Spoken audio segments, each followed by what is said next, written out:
Welcome to Staying Connected, a podcast where I talk to people about their stories with VEDS, Marfan, Loeys-Dietz, and related vascular and aortic connective tissue conditions.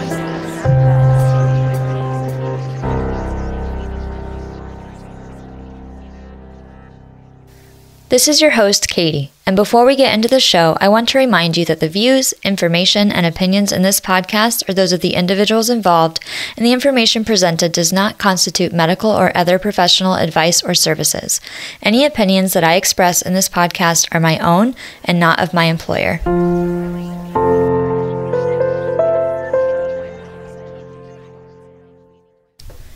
Hi. I am home, I'm healing, I'm resting. I'm so grateful for all of your support over the last couple weeks and for your patience and the disruption of the episodes for this season. I hope you had an opportunity to go back and listen to some older episodes during this time. And if you didn't listen already to Brent Toonstra's episode back on November 4th, I hope you go back and listen to that one as well. Today we're going to be talking to Meyers about her daughter Adalynn's story with Loeys-Dietz Syndrome and her experience as a mom.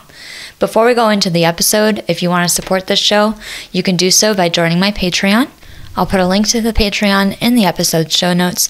I really could not continue to produce this show without your support, so thank you to everybody who's been supporting the show already. And if you want, of course, you can just support the show by sharing it with people you know to help us raise awareness of these conditions. Let's go ahead and go over to the interview.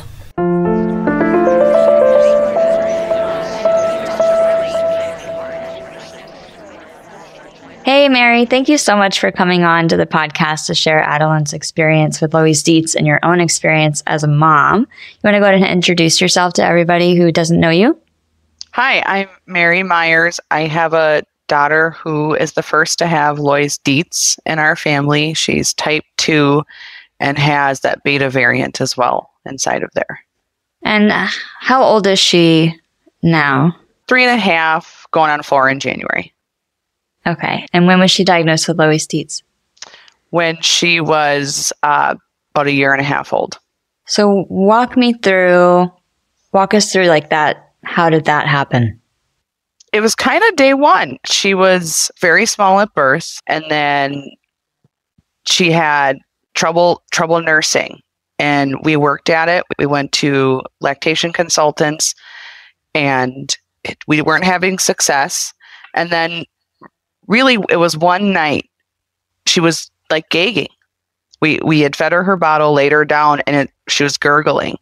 And so we suctioned her, and her mouth was full of milk, but it wasn't when we laid her down. And we kind of had experienced this a few times, and I had mentioned it to some family members, and they were kind of like, no, I don't know, that doesn't happen. You know, you're just tired. You're a new mom. You're worn out. Like this is just you being worried. Mm. And that was not the case. I mean, just in my heart, I knew it wasn't true. And so I took her to an ENT to see if there was, a tongue tie, a lip tie, something that could affect her nursing, more going on. And she had a little tongue tie. And then when they cut it, she screamed, and she had a soft cleft palate that was missed at birth. So what happened? So what do they do about a cleft palate in babies? I don't know about that. Yeah. At that appointment, I mean, I didn't really know much about them either, but they were like, she's going to need to see a feeding clinic to learn how to eat. She's going to need speech therapy, occupational therapy. She's going to need surgeries. This is going to impact like a big part of her life. And this was March of 2020. So just before the shutdown. And so just being afraid and not knowing what was coming just in the world and what was going on with her, there was panic. And my husband had taken her home, and I just sat there with the doctor, like, tell me what to do. And she said, there'll be a team of doctors, and they're like, there's 5 specialists that you will work with over the next several years to get everything in order. And at that time I was thinking, man, I can't do this. 5 doctors, that's a ton, right? That's too much. Little did I know what I was in for. But before we could even set up the next appointment, the shutdown happened, and it was, you couldn't call. You couldn't call and talk to anybody. There was no doctors. And then the next thing you know, she had one afternoon, we opened her diaper and there was blood in it. And we took her to the ER and they're like, oh, it's just a milk allergy. No big deal.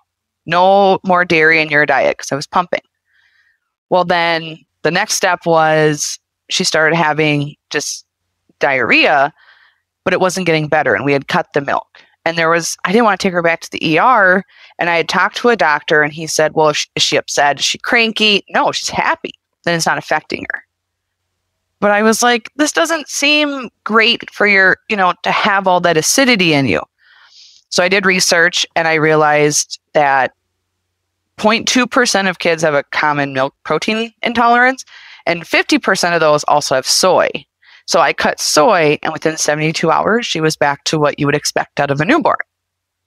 So what was that experience like as a mom? Because, I mean, you're doing everything to try to get the answers, and the doctors are like, just kind of like, oh, it's fine. But it's striking that you found the information, made the change, which was a very, it seems like soy is in a lot of things, but, yes, a relatively simple thing to do other than the prevalence of soy. Like, what did this feel like at this time? I felt just lost. I mean, I'm not going to say I'm a great cook. I am not a big cook. And so trying to pump, I was pumping 8 hours a day, an hour at a time for her. And so then I had to cut this. Well, I didn't know how to read a label to save my life. I just didn't know how. I never had to. And then it was during the beginning of COVID. So you couldn't go to the grocery store and touch a box and then put it back on the shelf. My gosh, that was unheard of, right? No one did that. Mm-hmm. And so I just kind of ate like meat and potato kind of a thing, vegetables, fruits. And I was hungry. I was really hungry. This is kind of how it went for a while until I really got into Facebook groups. And I'm not a get your advice from the internet, but that's kind of all I had. Yeah. So which Facebook groups did you end up in, and what was the most helpful for you? Because there was more of a path after this too, right? Like this wasn't the end. No, this was just the beginning of my my new social media presence. It was, the first one was just kind of common milk protein intolerance, and then when I realized the soy, it's called MSPI, so milk soy protein intolerance, and I just read and asked questions and just read what people had to say about what they were experiencing, recipes that they had. And I had learned that, soy is not just soy as contained on the label, right? Like just contains soy, milk, whatever. Soy is also broken down to make so many other things that it's called hidden soy. And so things that you would think were not soy were. And so, I mean, I actually had a sheet on my fridge, front and back, 2 columns of all the different names of soy products that were, the protein was so refined, it shouldn't have made a dent in their system. So I got really good at reading labels. So you're in the pandemic. Yeah. You're breastfeeding, you're limiting all this stuff that might go into the milk that you produce for her. And you have 5 doctors that are eventually going to help with the cleft palate, but are they at that moment in time? Nope. So they called it a feeding clinic. So those were all the people that came into play. That was shut down because of COVID. Now, I did hear after the fact that, for some very severe cases, you were allowed to see people. I don't know if that's true. That might have been just something that was said, because I did kind of experience that at one point later on. But it was kind of quiet for a little bit. And then around Labor Day, when she was about 9 months old, we were playing one day and it looked like her knee was dislocating. You were hearing a crack and a pop. And so we were looking, and the bottom half of her kneecap was shifting over and then back in, over and back in. Yeah. And repeatedly. I'm sitting, yes. And she was happy, she wasn't crying. It didn't look like she had any control over it, but I'm sitting here like, what kind of magic trick are you doing? Because this is none I've ever seen. And I had taken a video, and I had, just because, we were trying to just say, like, this did happen. This isn't in my head, right? And I tried calling some orthopedic physicians in the area, and no one would see her because that's not possible. Kids can't do this. She would be in pain if this was really happening. You're confused. that you're just, even though you have this video. Even though I have, yes. So I took kind of a leap of faith. I called her pediatrician, and him and I have formed a bond over the last 4 months between cleft palate, food allergies, things like that. And I just said, I need help. I don't know what to do. This is happening. What do I do? And he tried, and there was nothing we could do. So I reached out to my old boss, whose wife was a physician at the children's ER. And I said, look at this video. Tell me that it's normal. And if it's not, please send it to someone who can help me. And so it went around to a few people. And then I got a phone call saying, call this doctor at Gillette Children's in St. Paul, Minnesota. And we did. And so what kind of doctor was that? And yeah. What was next? Yeah. So she was a orthopedist. We saw her, we went in, and she just kind of said, some kids are really loose jointed, and she had done the bending and everything to kind of see where Adalynn was. And yeah, Adelyn's very flexible, and in our mind, we always think double jointed, right? Because I didn't know what hypermobility was. And she's like, oh no, this is beyond that. This is more than that. And so they put her in a soft cast. Knee immobilizer was the name, Velcro on, and they just said, this will help keep it in place. And they had done x-rays, and it had shown little tiny pieces of bone fragment floating there. And I'm looking at this, and I look at my husband, I'm like, how is this possible? She can't crawl. She can't walk. She hasn't fallen.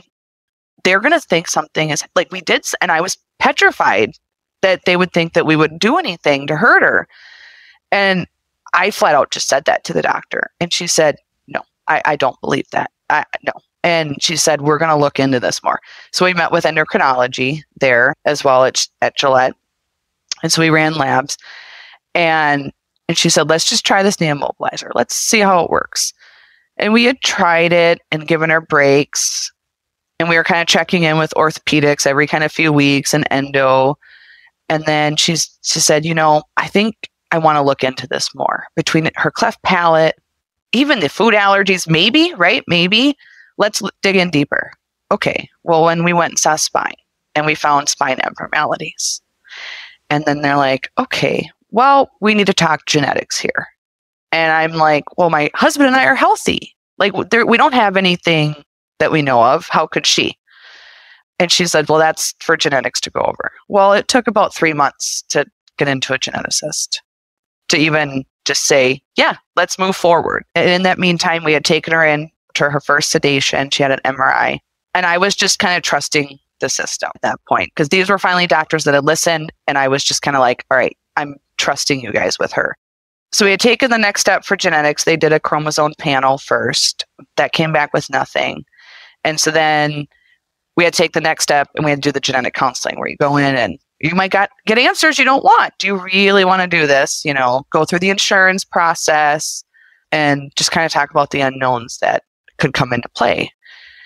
And so we did it, and it took a while. It took a while to get the results back. And at that point, around Adelyn's first birthday, she was in PT to learn how to walk. She couldn't control her legs, the same way.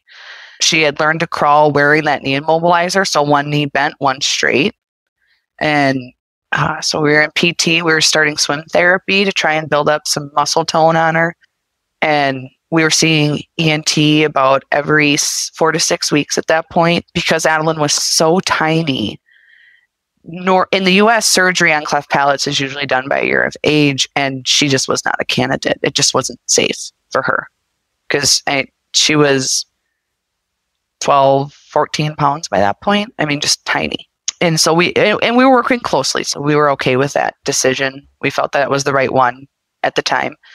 And about 2 weeks before I got her results, her spine doctor called me and said, hey, do you know all the things they're testing for? If they're doing whole exome or if they're picking and choosing? Because I know Williams syndrome came up, was one of them.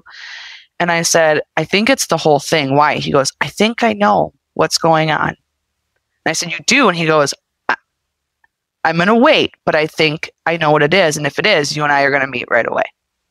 2 weeks later, we got the results are in, and we go in and they tell us Adalynn has Loeys-Dietz Syndrome. And they tell us, but you don't. And that was when I realized, genetics doesn't mean you have to get it from mom and dad. It has to start somewhere. She was just the one that it started with. And that in and of itself was really hard to comprehend. And at that point in time, I was also pregnant with my son at like 6 to 8 weeks. So I was very nearly pregnant with him and just didn't know what all of this meant. And so then it was starting over. Even though we had established care with the right physicians, it was also, well, now we know what we're actually dealing with. Now we have to go back and look at everything we've done and what we need to correct or change, right? Mm-hmm.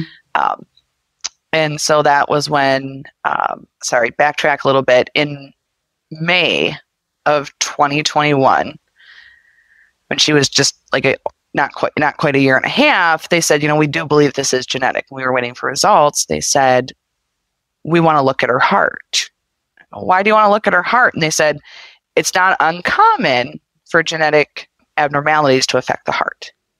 Mm-hmm. Okay. And that's when we found her dilation. That's common. So she has aortic root dilation too. She did. Yep.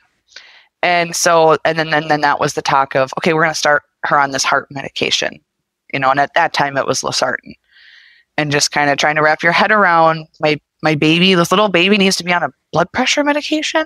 What? And then the diagnosis came, and we kind of just, like I said, we started from square one. We went and visited everybody and just kind of said, what are we dealing with here? What does this really mean? And from there, it's just like a blur of appointments of just everyone kind of coming together to figure out what this is, if changes are needed, and just us being educated and trying to figure out what we need to do for her. Yeah. So we had been given Adalynn's diagnosis, and part of that was the next step of a full imaging, right? Loeys-Dietz has a large risk of aneurysms outside of the normal areas.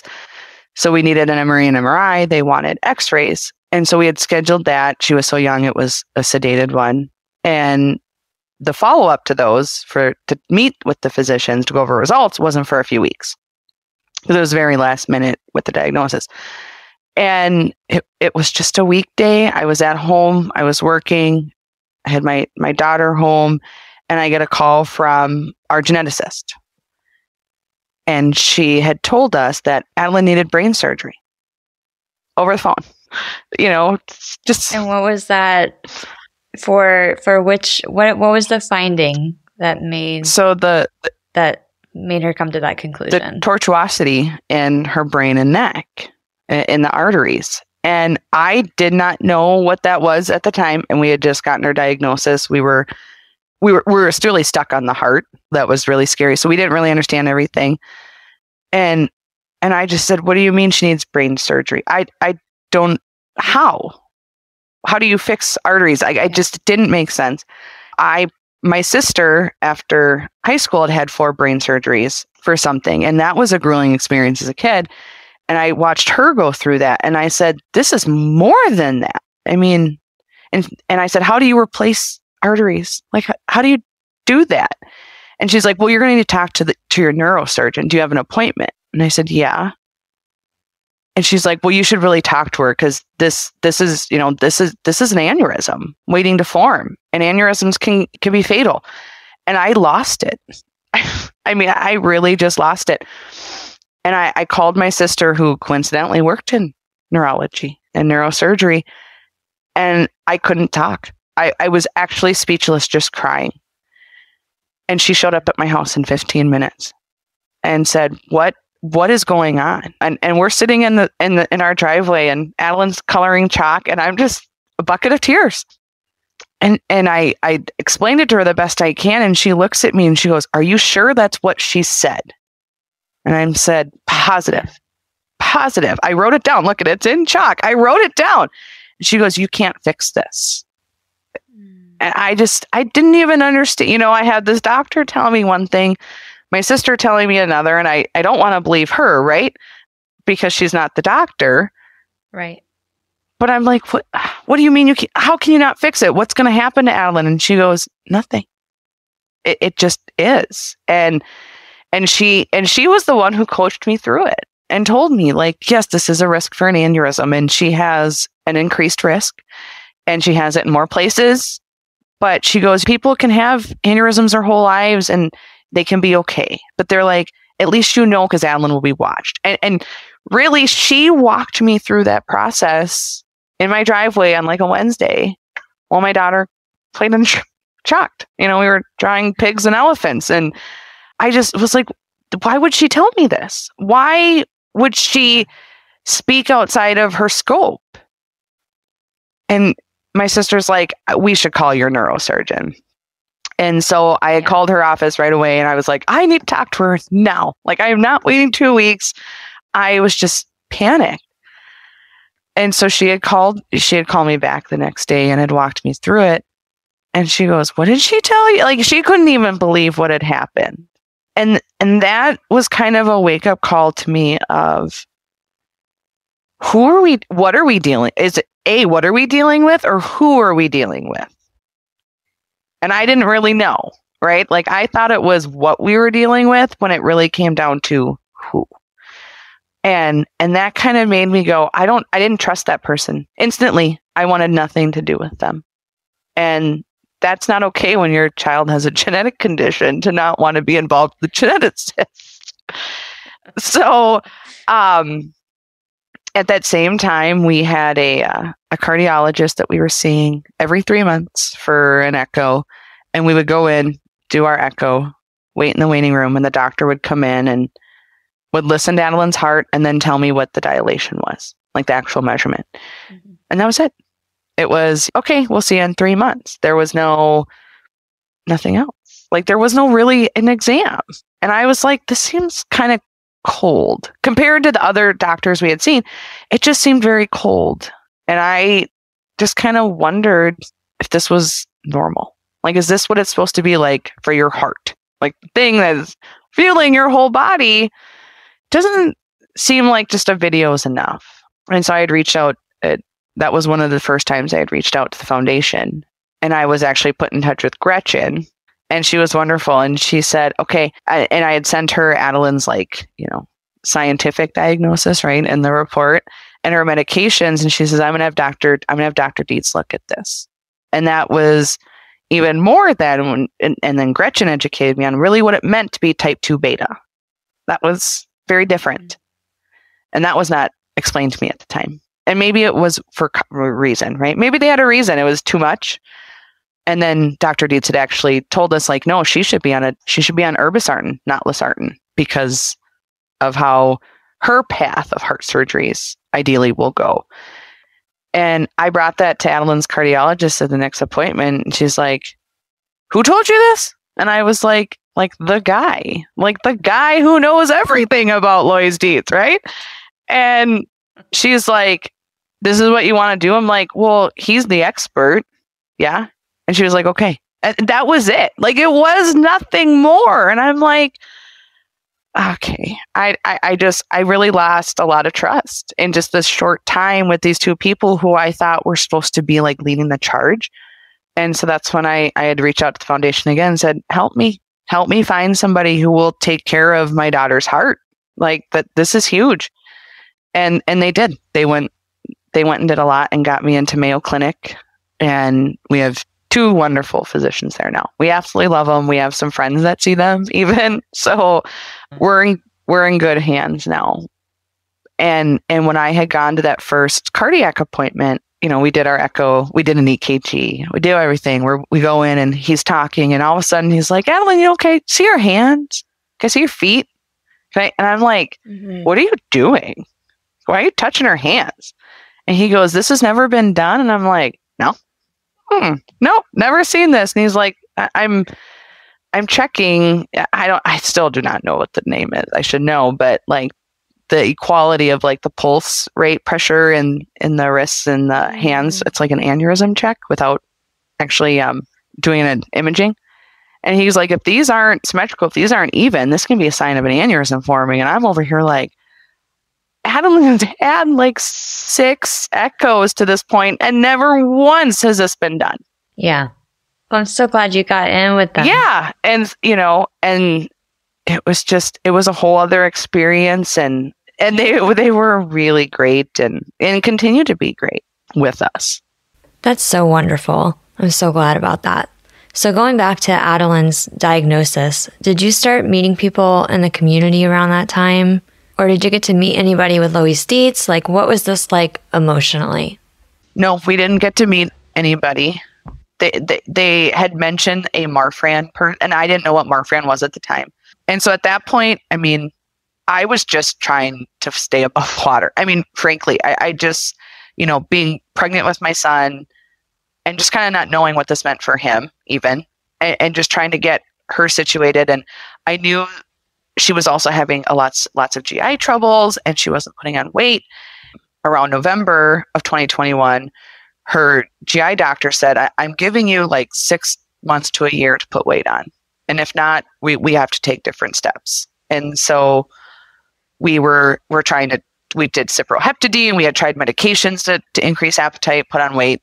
But the problem we ran into was her food allergies meant she had such a lean diet. Like she could have steak, she could have meat, like it wasn't that, but it was fruit and vegetables. She couldn't have anything with like that good heart fatty milk, right?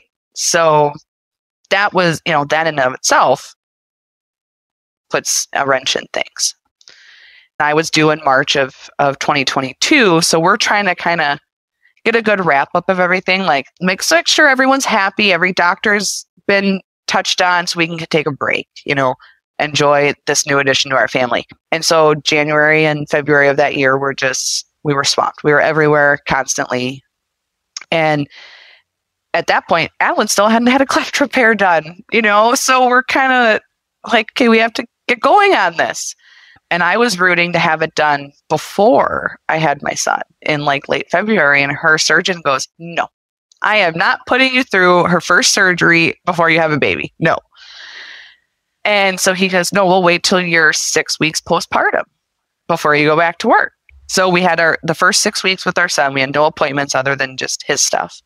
And we just got to be just quiet little family at home, which was what we wanted. And then when my son was 6 weeks old, we went in for her cleft repair, tubes, some GI testing, everything.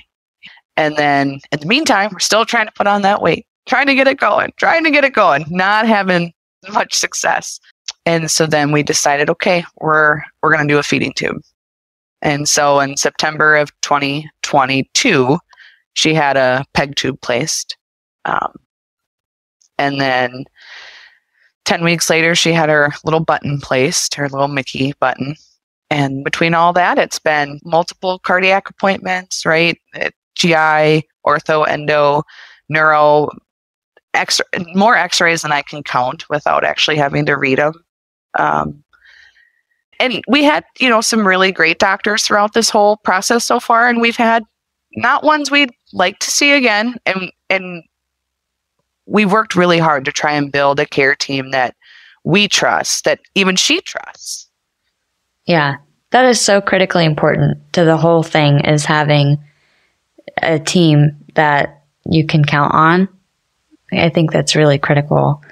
What kind of, I'm very curious, because Loeys-Dietz is kind of like one of the newer conditions. I mean, it's not new, but it was newly named, right? And I think it's 2005. Is that? Mm-hmm.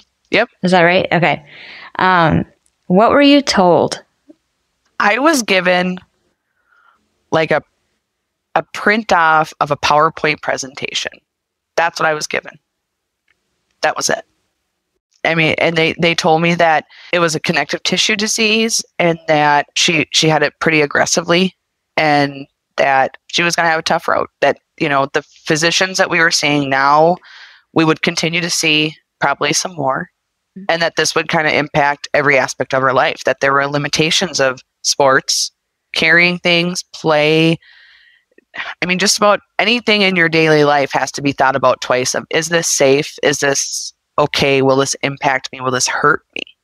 And it was crushing. It was absolutely terrifying to hear. Yeah. And how have you navigated that as a parent, as she's mobile now, she's moving around, she's learning to walk. I'm guessing now that she's actually walking. Yeah. How have you kind of taken that information and then some of that, like, I don't know, confusion of the early days combined with the information that you have now and move forward with it? Like, what have you done? Self-education was a big one. Last summer, I found the Loeys-Dietz Foundation online, and I just read every inch of their page top to bottom. And then I found their YouTube channel, and I watched some of the past videos from like the most recent conference, which I think was 2018, 2019. And I went through with a pad of paper and I wrote down, like, what's a DEXA scan, right? Because we had never had that because you have to be 3 years old. I was like, what's DEXA scan? Why haven't we had this? And I just wrote down things. And I went to each doctor and I was like, here, tell me why. Why, like, you are the expert in orthopedics, right? Why haven't you done all these things? And that was when I had, and I was learning, like, you can't do a DEXA scan before you're 3 years old. Okay, I'm not that upset. And I just decided, okay, I have to be the expert for her. Like, I have to, this was when I learned to advocate. Because also at that same time, we had two providers that weren't living up to their expectations, as their job as a physician. But it took, willing to question the doctors, right? I mean, yes, they should be the experts, but in these rare scenarios that when our health system's overloaded, you have to be an advocate for your child. You have to understand what doctors are telling you so that it sounds right to you, right? And I know, or if it doesn't, they can be explained, because you have to understand, is this going to impact another thing in a different area, right? Is spine affecting what ortho's doing, neuro's doing? And it took me some time to learn that, some painful experiences and just like misinformation by doctors. We had some devastating news delivered that was not accurate. Finding out that she wasn't having proper aneurysm checks every 3 months when we went in for echoes, or just not being informed what things meant, like a Z-score. I kept asking, no one would tell me. Their cardiologist, like, it's not relevant. All that matters is the actual dilation size. And the YouTube channel was telling me otherwise. So that kind of made me go, I need to really understand this. And so I read and just tried to become an expert for her, so that I could make the most informed decision with the knowledge. And it was my job, even though, and I probably did it too quickly, probably should have taken more time, but I wanted to make sure I could do what I could. Yeah, totally. And I think that's a good point, because I think, like, so often there's all of these things that you have to do when you get this diagnosis, whether it's Loeys-Dietz or VEDS or Marfan. Like, you first get the diagnosis and it's just like information overload once you actually find the information. And there's things like emergency preparedness and scans and, like, finding the right doctors. And there's like this whole laundry list of things that you have to do. But then there's also that piece of, like, taking care of yourself and, like, kind of deciding, how fast do I need to do all of this? And so much of it feels so, so urgent that it has to be done right now. Yes. Yeah. Yes. That's a lot. And I'm trying to imagine that, going through that while also, like, pregnant again, or, like another child on the way, having another child on the way.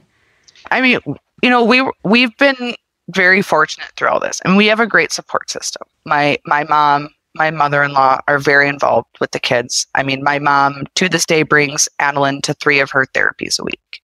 And my sister is very involved. She's a nurse. And so some things that I don't understand, she does. So sometimes, at the beginning, I was like, what does this mean? I don't understand this. And they're there just to listen, because I learned how I need to cope with things, how I need to cope with news. It took me about 2 years. I finally figured out how I process it, and they're involved. And I got involved at the foundation, and I started going to one of the virtual sports groups last year, and it did wonders. I was the only parent in this particular group at the time. Everyone else had Loeys-Dietz, but I was like, I want to learn from you. Like, you guys are the best information I can get.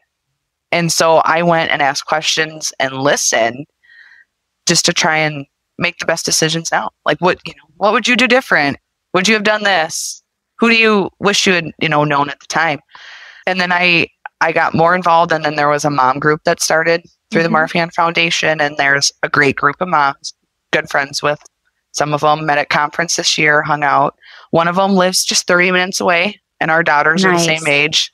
And so we're, friends now. So we're building our community around us, which is just, it's been such a blessing to have this community around us. I don't think we would be in such a good place, like mental health wise, if it wasn't for this community around us.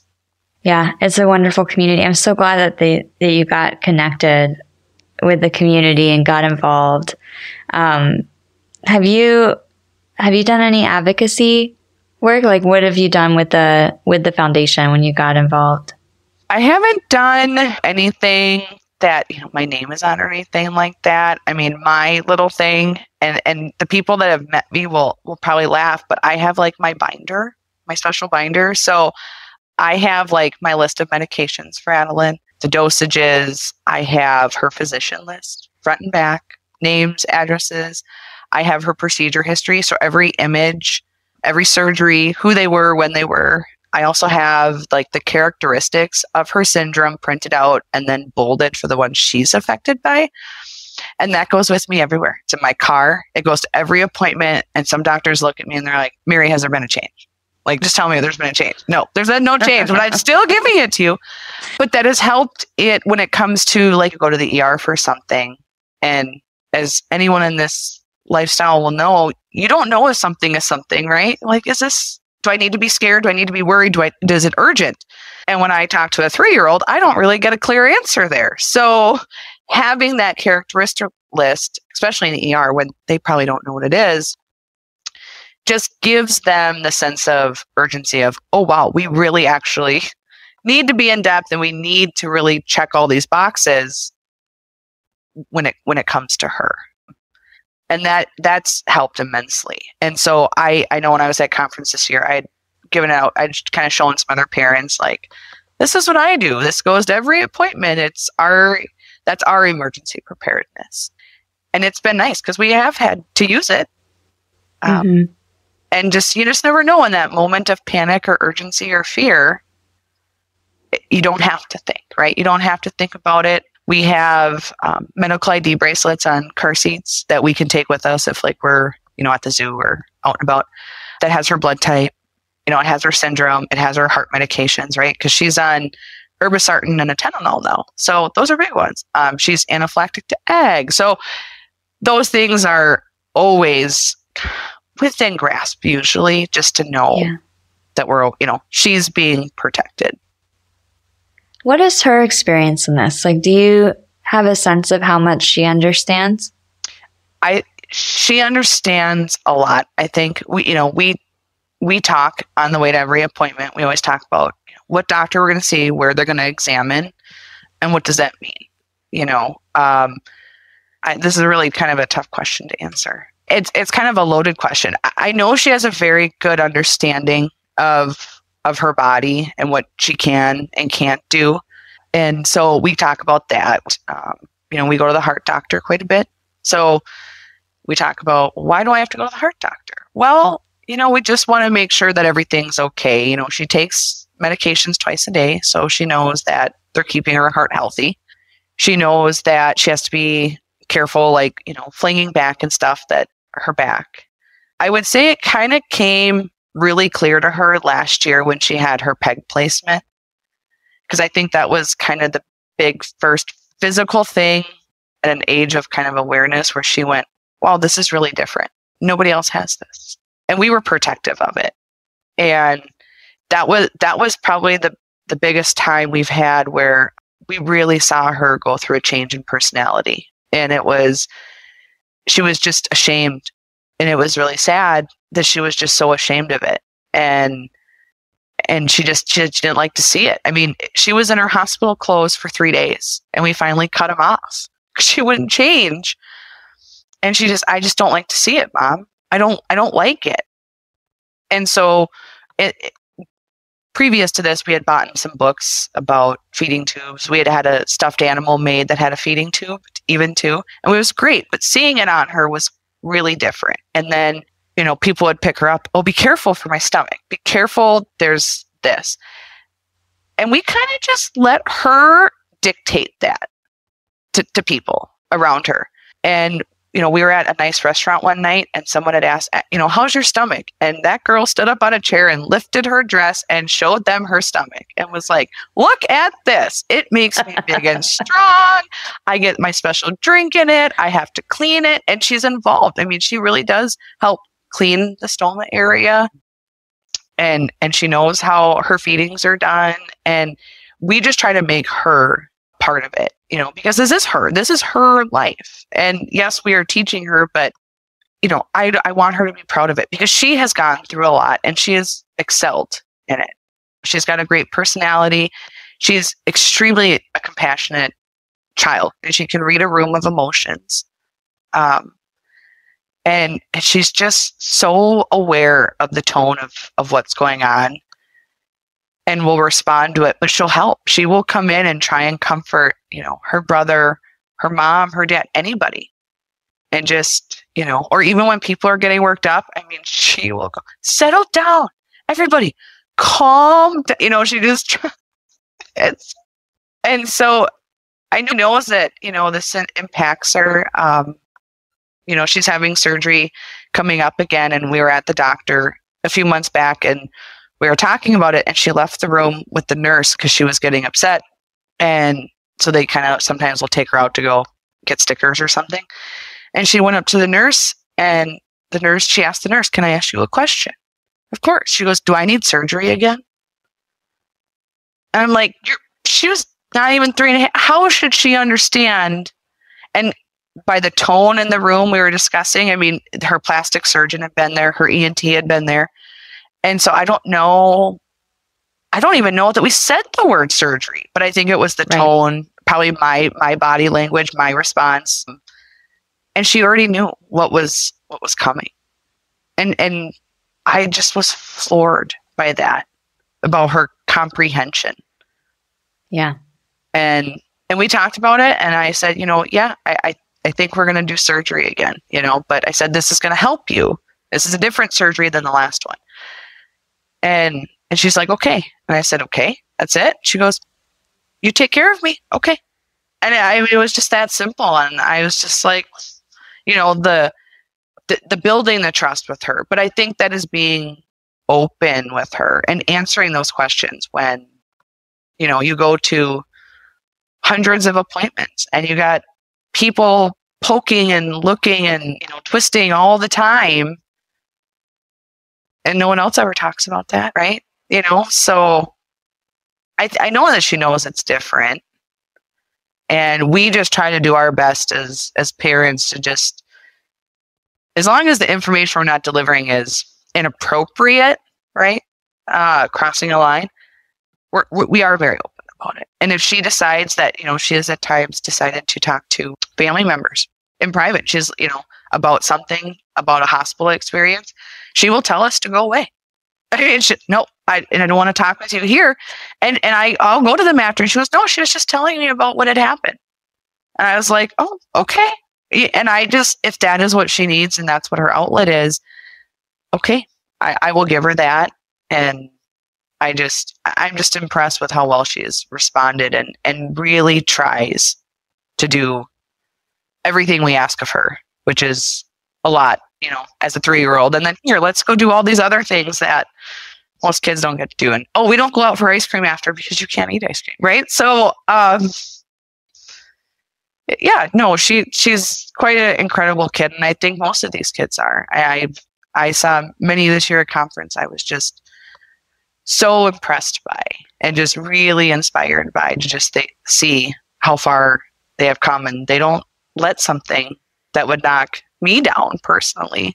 They just do so much more, and I think that's incredible. It is.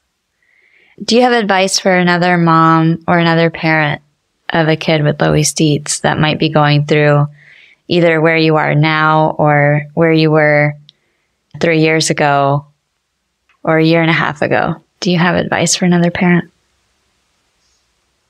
Don't be afraid to ask for help, whether that's from your family, from your doctors. from the foundation. I've reached out to them several times, and I wouldn't have the cardiac care for Adalynn if I hadn't had the foundation.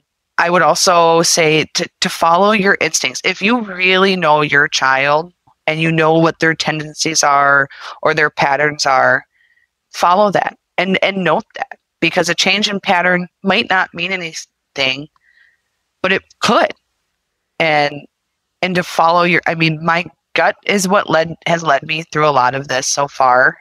And it's put us in a good place, but I just trusted that. I really did trust my gut as a mom who knows her, and being an advocate. Learn your child's diagnosis inside and out. Know what it means when they have an orthopedic problem or a spine problem. Know what that means. Don't just say, okay, when do you want me back? What shouldn't we do? But really understand it, because it just makes all the difference in the world of their care. And then that way you can go and advocate for them when another doctor is doing something that they shouldn't be, or they're interfering, right? It's in contradiction to what you're doing. That could be super detrimental. So yeah, I would follow your gut. Don't be afraid to ask the questions. And if you are asking questions and your care team is not answering, that should be a red flag. There is nothing that you should not be told about your own child. It doesn't have to be the super complex medical version, but you should be able to understand what you're talking about. Yeah, and on the flip side, for medical professionals that listen to this podcast and are hearing about Adelyn's story and your experience, what do you want them to know about Loeys-Dietz or about your experience, or any advice that they can take away from this? Listen to the families. If you have a parent coming in, or a guardian coming in, really listen. Doctors see a lot of patients every day, and there are so many things out there when it comes to ailments. And there's nothing wrong with not knowing them all. There's nothing wrong with that. I don't think you could be a good doctor if you knew every ailment in one area. So just be willing to listen, and when you don't know, to either self-educate or find the answers. Be willing to go to the experts. We put some of our physicians in contact with Johns Hopkins because we've ran across some weird things. Just listen to the parents, listen to the families, and just keep an open mind and not just assume that it's a paranoid mom, a helicopter mom. And just be willing to listen and just try and understand what people are, trying to communicate if they can't, and ask for help. That's great advice. I'm going to put a link to the Help and Resource Center of the Foundation in the episode show notes. So if you're a parent who needs help finding information, or you're a physician listening to this and you want to learn more about Loeys-Dietz, there'll be a couple links for you in the episode show notes. I think it's great advice, Mary. Thank you. Yeah. Thank you for coming on and sharing your experience and a little bit of Adalyn's experience too. And I can't wait to meet her at a future conference one day. Yeah, 2025. Well. Yes. Yes, I will be there. I will be there. Thank you so much. Yeah, thanks for having me.